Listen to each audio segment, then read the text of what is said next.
Sunday Baroque Conversations is made possible by the Friends of Sunday Baroque and is produced at WSHU Public Radio in Fairfield, Connecticut. I'm Suzanne Bona. Thank you for listening. Don't miss an episode of Sunday Baroque Conversations. Subscribe on Apple, Google, or wherever you get your podcasts. And please leave us a review.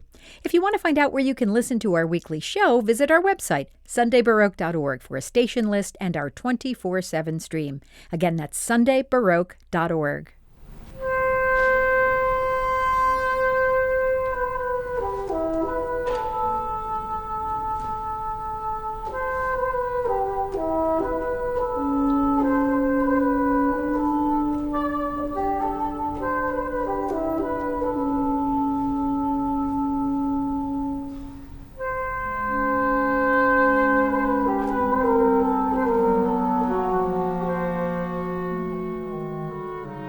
Loki Karuna is a musician, producer, and activist. Formerly Garrett McQueen, Loki Karuna earned a Bachelor of Music in Bassoon at the University of Memphis and a Master of Music at the University of Southern California. He's performed with the Knoxville Symphony, the Detroit Symphony, and the St. Paul Chamber Orchestra. Loki Karuna has also worked as a classical radio host and producer. He's president of Trillworks Media with its weekly podcast Trilloquoy, and he's director of artist equity for American Composers Orchestra. Loki Karuna joins me on Zoom to talk about his life and music. Welcome. Hello, thank you for having me. So let's go back to the beginning. How did you get your start in music? You're a bassoonist. Yeah, we often contextualize formal training as things that happen in school or private lessons, but I go all the way back to my childhood growing up in the church. I practice Nichiren Buddhism these days, but as a youngster, I was very much a part of the Black church. I learned how to sing, I learned how to read music, how to harmonize. So that was always a foundational aspect of my life. When I became a middle schooler, when I was 12 years old, I figured I had done enough singing in my life and felt like I was a little bit too experienced to just join the school choir. So I decided that I wanted to play an instrument.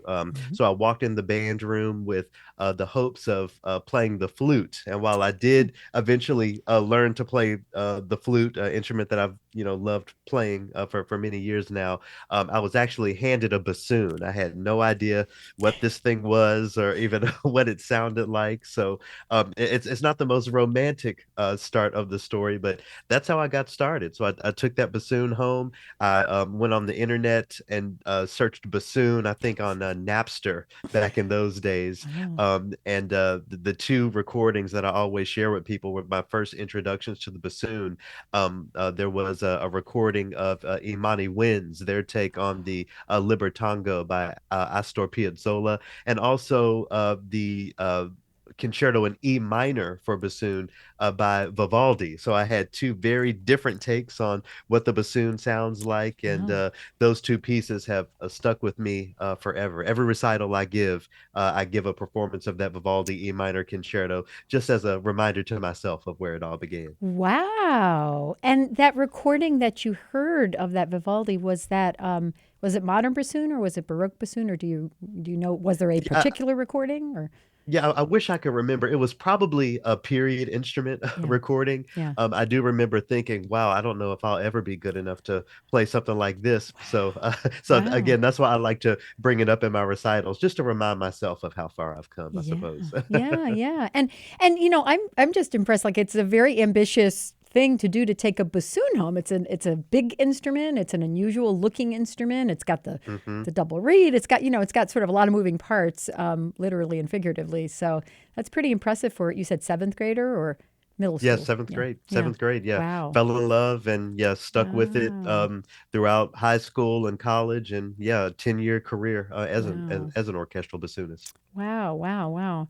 So in addition to being an accomplished bassoonist who's played with those professional orchestras, you are also a podcaster. Trilloquoy is your weekly podcast built to decolonize the traditional definitions and conversations surrounding classical music. So how did Trilloquoy come about, and what kind of feedback are you getting from listeners?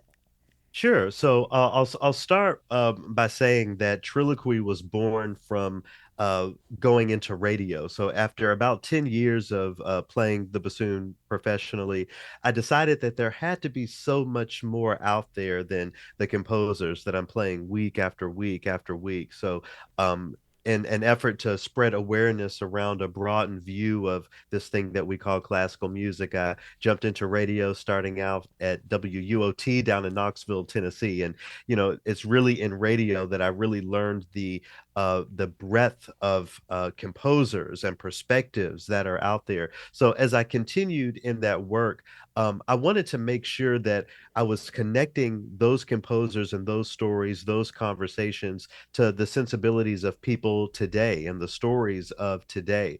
And in radio, there's only so much time to talk in between pieces. Those breaks can come by pretty short. So I decided that a podcast was the best way to do it. So with the help of my friend and then colleague Scott Blankenship, who is an announcer for C24, we went down the list of music words trying to figure out what we would call this thing. We got all the way to T.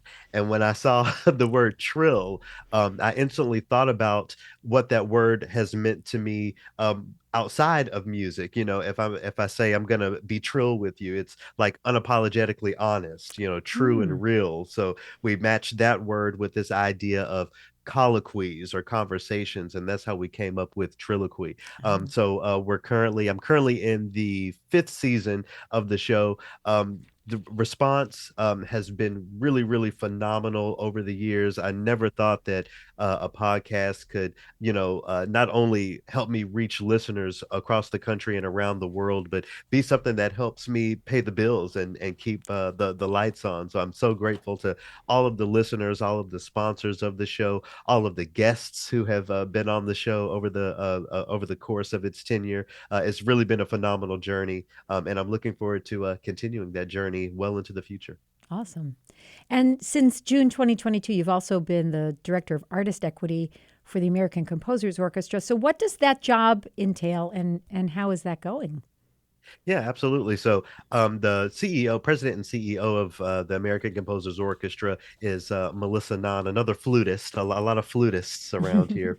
Um, uh, as my work on the Trilloquy podcast really began to bloom and grow, this idea of having dialogues about what is the American orchestra providing to the world of music? What does it mean to talk about American classical music? As I continue to unpack that dialogue, it's something that caught the attention of Melissa. As the American Composers Orchestra, our goal is to really redefine and refresh this idea of the orchestral experience through that lens of the Americas and an Mhm. American sensibility. So, after we met and talked a little bit, we found out that our values and our missions really aligned. So I joined the team, and my primary responsibility is composer advancement. So in my work, I manage programs that help early to mid-career composers create partnerships with orchestras, develop new pieces of music, and ultimately serve as a tiny, tiny part of the larger work that we're doing in shining a light on today's perspectives through the art form of orchestral music. It's a very tough job. I will not say it's an easy job, but every time I go to those concerts and see the faces of these composers just light up when they're hearing their pieces of music realized for the first time, it's all worth it. It's work that I very much enjoy alongside all of my continued digital and terrestrial broadcast work. Yeah, yeah. So this type of position, Director of Artist Equity, it has slightly different titles at different organizations, but it's been created at numerous ensembles and various arts or institutions.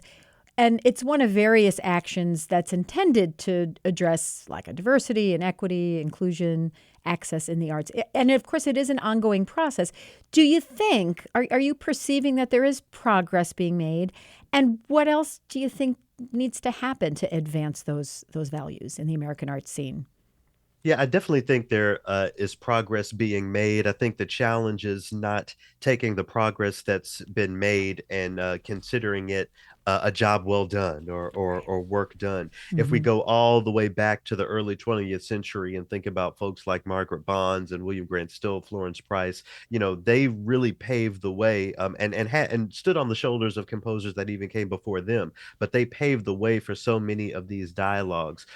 Where I see the next bit of work that we have to do is really again in highlighting what all of this music and what all of these dialogues have to do with today.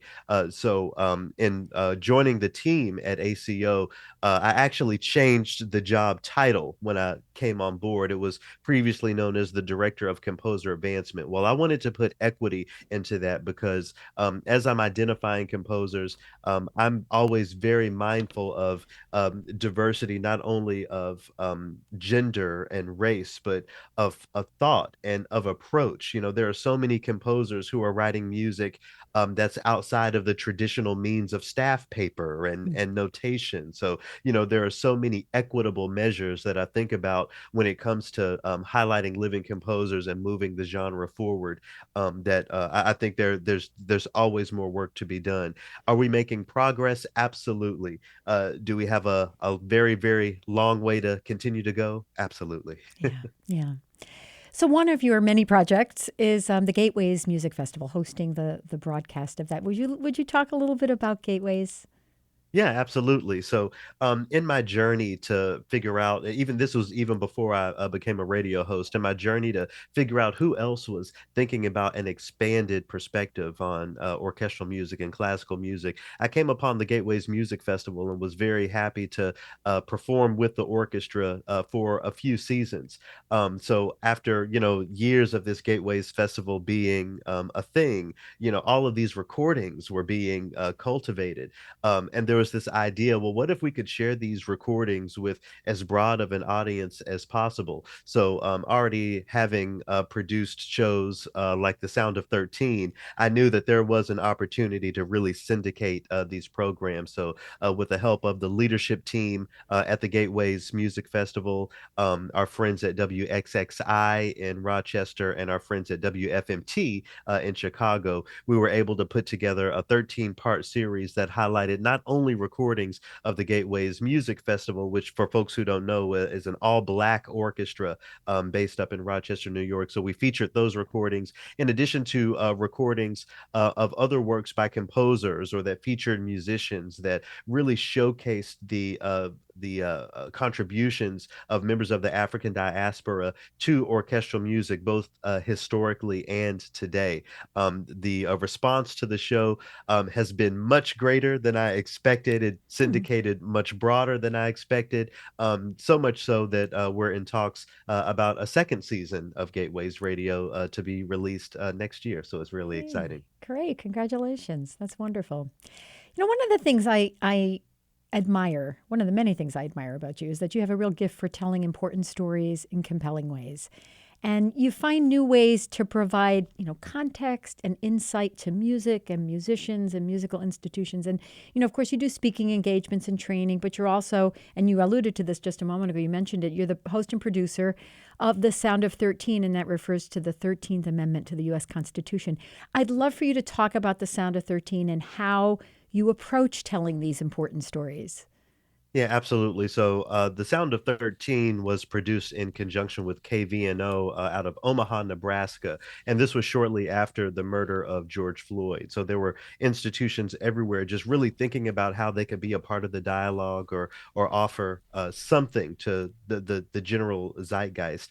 So, when I was approached by KVNO about, just some project, the 13th Amendment immediately came to mind. So, for folks who don't know, the 13th Amendment and the other Reconstruction era amendments, 14th and 15th Amendment, deal with slavery, deal with rights for formerly enslaved Black people in the United States. It also so happened that 13-part series fits very well within the quarterly calendars of radio stations. So Yeah. the first thing that I did was I sat down and read the Constitution, something that I had never done, something that many people have never done.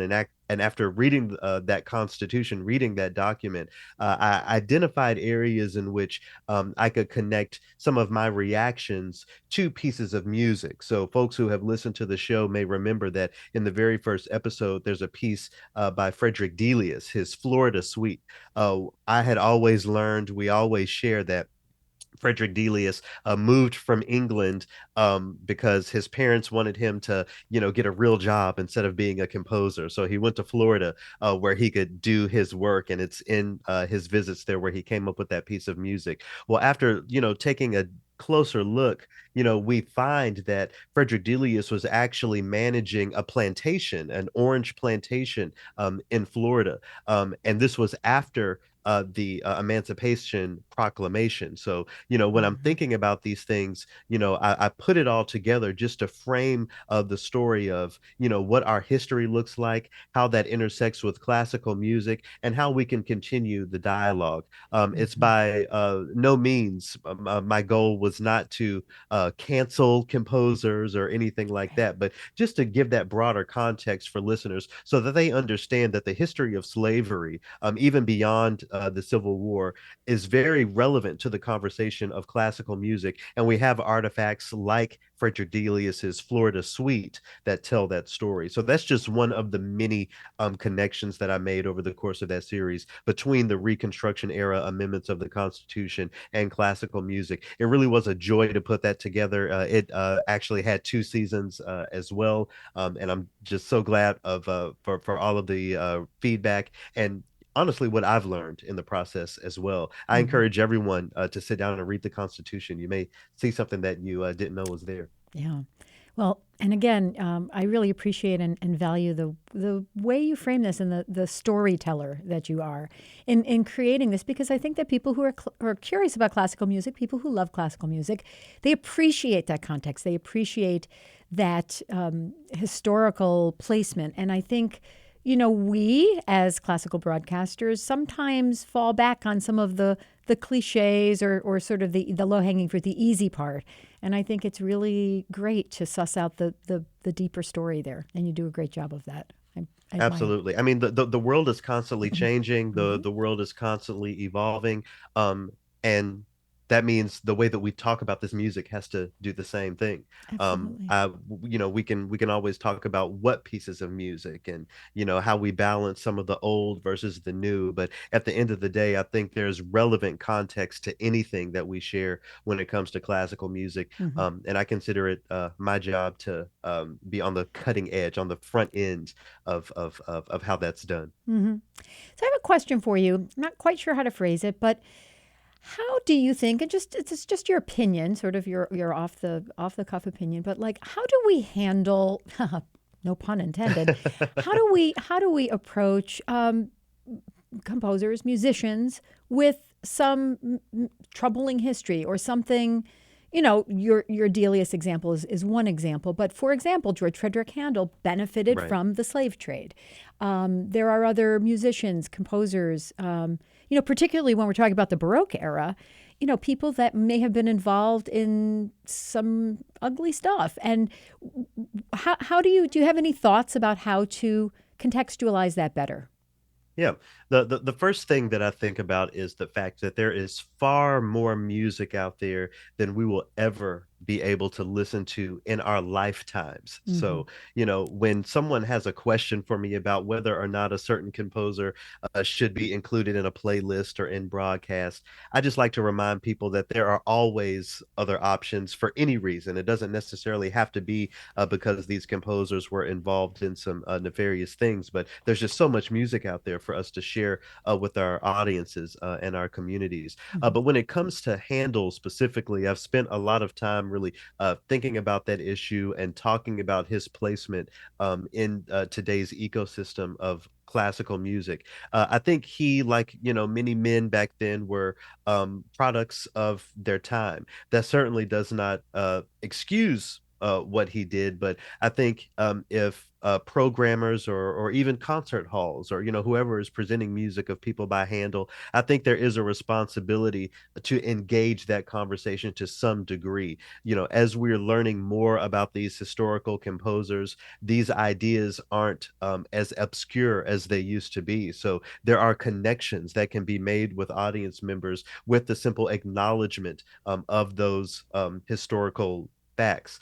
With that being said, as I was speaking to, just a moment ago, Handel's Messiah may be a mainstay in holiday programming. There's also the Ballad of the Brown King by Margaret Bonds that can also, take the same place in those same contexts on these concerts. So while I don't necessarily subscribe to completely canceling composers for the sake of canceling them, I do encourage people to think about the fact that there is so much music out there that we haven't shared, so much music that we don't know, and for a reason, not just for happenstance. There are reasons behind names like Margaret Bonds not being as familiar to general people, and the opportunity that we have to show the broader context of orchestral music by taking a break on some of these historical composers and giving room to some of the people of color, some of the women, some of the people with different perspectives that we can offer to our audiences. I hope that's not a Miss America answer, but that's where I am in this conversation these days. No, it's a great answer. So you have been called, and I love this, a classical agitator, and you strive to challenge the norms. I'm really eager to know what does that mean to you? I had a feeling you would like that label, and I'm curious, as I do, and I'm curious to know what that means to you to be a classical agitator. Yeah, that label was actually given to me in a news story that was written about me in Minnesota by the Star Tribune. I thought it was very funny to see those in big bold letters on the top page of the newspaper.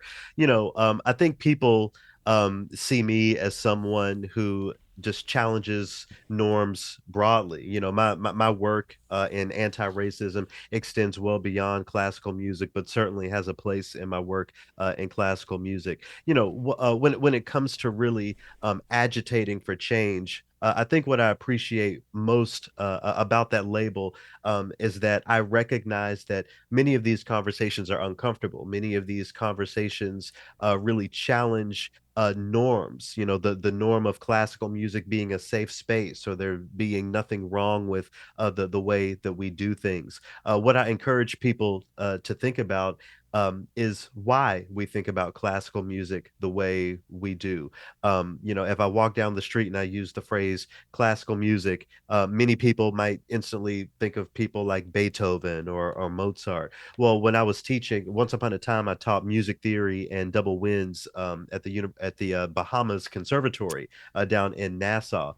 So when I would be at the tiki bar or something down there, and I would say I work in classical music, more often than not, people were bringing up names of calypso artists and reggae Mm, artists. So from their perspectives, that is what classical music is. If we go over to China or India, different parts of the world, that phrase classical music will incite different aesthetics or different memories, different experiences. So mm, if we come back here to the United States and think about the way that we have always contextualized this idea of classical music, we have to connect it to certain systems that are, that reach outside of the genre itself. I think about institutions like the Metropolitan Opera that have been around since the days of Jim Crow, even slavery.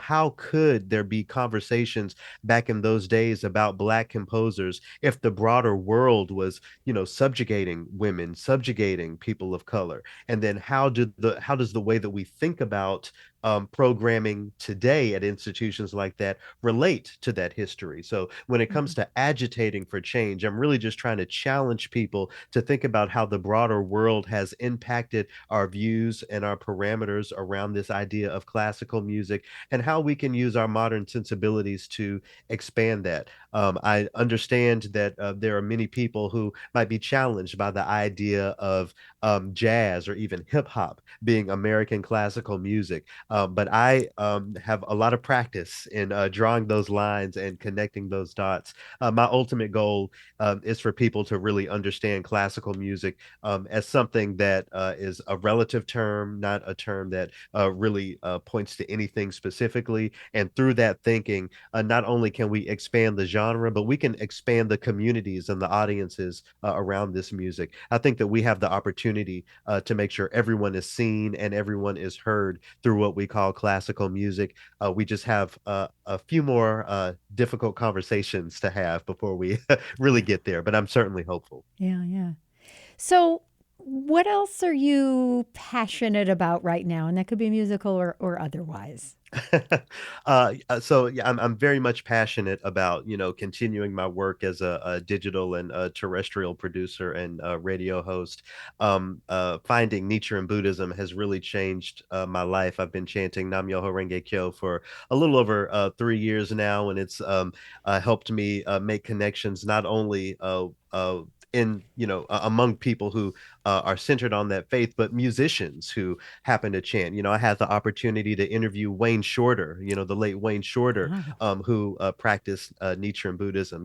There are people like Herbie Hancock out there who I've had the opportunity to be connected with to a degree. So, human connection is really something that I love most about classical music and specifically about broadcast. I remember in my first few weeks in radio, I think my second or third week on the job was a pledge drive. So I was really thrown into the deep end immediately. But when I, would get on the phones and read some of the feedback, I really saw that there is a connection there. People really feel like they know those of us who are in this line of work. Hmm. And I'm just so grateful for the opportunity to continue to make those human connections and inspire conversations toward a better, brighter future with, so-called classical music as the starting point, at least for me.